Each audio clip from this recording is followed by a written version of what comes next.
All right, so I'll show you my spring mod real quick on this Umarex PPK. So I've already field stripped it.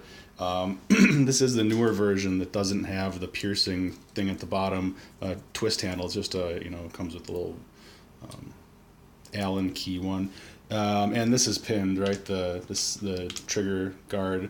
But I'll show you how to put it back together.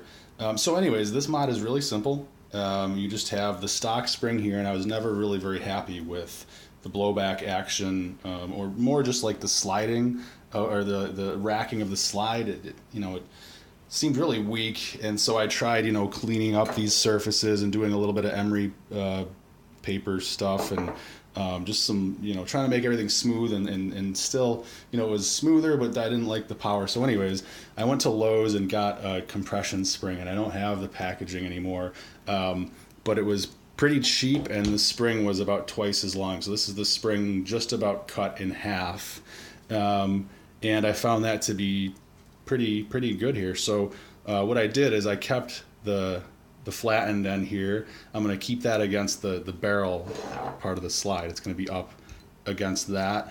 So the cut part is just going to go, and this spring actually fits right over the stock spring. So in effect, you kind of have a dual spring setup maybe. And I just kind of let it rest against, try not to get it too curled up like that. Just let it rest against here. It's not a perfect system, and there might be a better way to do it. But anyways, we'll reassemble, and that would just be simply jamming that in, and then over, up, down, and that's it.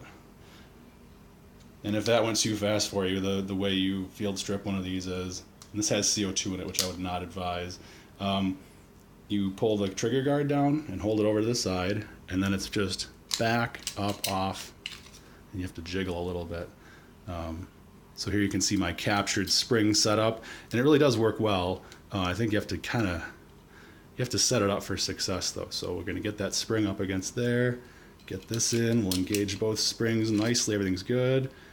Pull down, over, done. And again, it has CO2, no BBs. And I will be darned if that is not a much harder blowback than stock. So really, all I wanted to achieve was racking to feel better, because it always kind of felt like shit. It felt, weak, or that last shot, right? You'd get the last shot, and then you'd slingshot it, and it would just be like, it was very just lackluster. Now,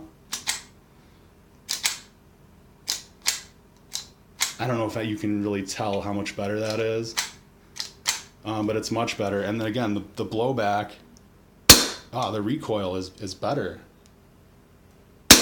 It's much better.